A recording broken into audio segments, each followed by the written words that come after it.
Do you yeah. want to talk all about the style of Franco-Belgian vibrato or what we're doing? Because that's something, Yeah. I mean, I don't want to go on from the next thing yet. No, Yeah. you should, because it's connected, isn't it? Yeah, because that's all to Yeah, do with well, it. looking at the treatise, it's clear. I mean, with Allard, no mention at all, and then de Berriot, who's pretty warns against it and reserving it for just the most intense moments. And then comparing that with the recordings have more, of course. But the three that I sent through I love because there is variety. And particularly in the early two, you hear moments of of no vibrato, or just a really, barely perceptible one. In soft passages, generally. In soft passages, also in loud passages. Also in loud passages, yeah. okay. So I think they mixed it up, and I think they used it. Again, this could be something that was de Berriot's particular preoccupation. I mean, he thinks it should only be used in really intense moments, but I think that it may also have been used in charming moments as well.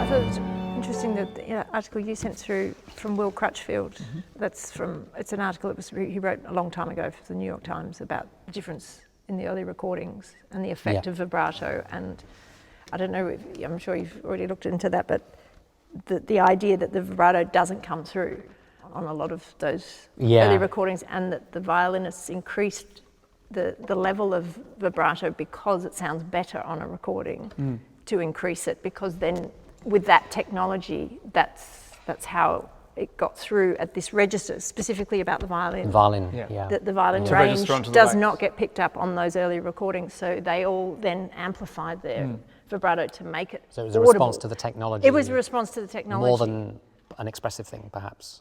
Well, That's a question, and if we're using this technology, which does pick up everything, it's also a case of, are we hearing, that sort of round the circle thing. But it did strike me, reading that article. I think that's a very valid point, because certainly in piano playing we know that they tended to do more so that it would register onto the wax, because piano was very difficult to record. So they did a lot more, much more of the practices like dislocation, arpeggiation, because they had to, in order to get dynamic nuance. Okay, because the dynamic range was so limited. Yeah, so people did talk about that very early on. It didn't necessarily happen later. No. The other thing is there is that sort of what seems to be a watershed moment in about the 1880s with Mazars. Franco and him writing this thing on the constant use of vibrato, and then his students go off and do it. So things like Flesch and others, Kreisler and all of these people who did study with him, seem to have then taken that on and made it a continuous thing.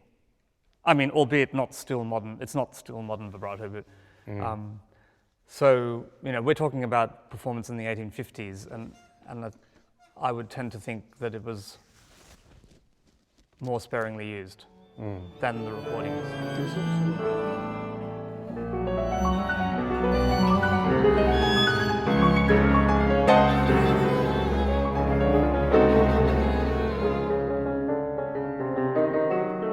Where it says dolcissimo and sotto voce, we've mentioned about vibrato, but how about more tasto sound, if that's what we're also experimenting with? Definitely. Yeah. So 140, the sotto voce at 140, for example, and we were doing that non-vib. Yeah. But going for... And the dol... Do we still want to do the non-vib, even though the accents are there? I mean, is it a question about this under vibrato? dolce, then the accents could mean a little bit of vib. Yeah. A nice effect. Because that's what you would... I think discussion also we about- don't need to be too prescriptive about whether or not vibrato is correct in that instance. It's also just musical context, isn't it? So, and what we feel the music is saying at that point, what the texture is, if it if it is needed or not.